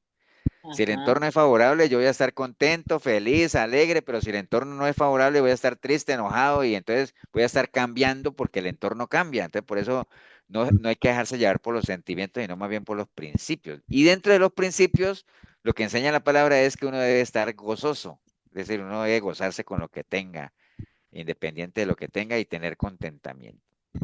Pastor, Sí, señora. en lo que se refiere a que los 400 años que pasaron de Malaquías a Mateo, en ese tiempo se estaba preparando se estaba preparando el terreno para la venida de Jesús. Posiblemente, sí, porque fue precisamente ese lapso que se dio. Y sucedieron muchos hechos, sino que nosotros no lo sabemos, pero sucedían cosas que estaban preparando la venida de él. De hecho, casi que todos los libros apócrifos, esos que salieron en ese periodo. Por eso es que no los aceptaron dentro del canon, porque como hubo silencio de Dios, entonces ellos no podían argumentar que hubo revelación de Dios para esos libros. ¿Entiendes? Entonces, Sí, por eso no los aceptaron. Casi todos salieron en ese lapso de donde Dios estaba en silencio, entonces, pero le atribuían a Dios esos libros, pues, pero realmente era más bien, mucha era inspiración humana, digámoslo así, ¿no? Pero sí, posiblemente estaba preparándose. Acuérdense que cuando el Señor rescató al pueblo de Israel del yugo de Egipto, también él estuvo en silencio, ¿se acuerdan? Que el sí, pueblo señor. decía que Dios nos ha abandonado, que Dios ya se olvidó de nosotros. Bueno, no es que se hubiera olvidado, es que posiblemente lo que decía Esmeralda se estaba preparando. Por eso es que hay una canción que dice que cuando Dios está en silencio es porque está aquí. Se está gestando algo, Obrando. Y dice Dani Berrío, ¿se acuerda? Trabajando. Trabajando, dice él, que cuando Dios está en silencio, pues, ahora, eso no está escrito en la Biblia, pero tiene sentido, ¿no? Entonces, sí. hubo un momento de silencio de Dios que la gente decía, es que Dios se olvidó de nosotros, ¿no? Él estaba, bueno, hay que sacar a Moisés de Egipto, había que prepararlo, había que, bueno, pues acá también lo mismo, ¿no? O sea, el pueblo estaba bajo el yugo romano y entonces posiblemente lo que dice Esmeralda, bueno, se estaba gestando algo para ya lo que era la venida del Señor y todo ese asunto, y entonces por eso salió Juan el Bautista y todo el rollo que ustedes conocen. Bueno, vamos Ajá. a orar, vamos a darle gracias a Dios entonces por estas oportunidades que Él nos regala siempre. Dani, ¿estás por ahí? Regálanos una oración, Daniela. Sí, señor. Muchas gracias, Señor, por esta noche, por el estudio, Señor, por la información que nos dio el pastor, Señor. Gracias por la palabra recibida, Señor. Bendice cada uno de los hogares que están representados aquí, Señor, a cada una de las familias. Bendice, Señor, también a todos los hogares, Señor, del mundo, las personas que tienen necesidades, Señor, a las personas que viven en la calle, Señor. Ayúdalas también a conocerte, a poder llegar a ti, Señor, en el nombre tuyo, Señor Jesús. Amén. Amén, amén, amén.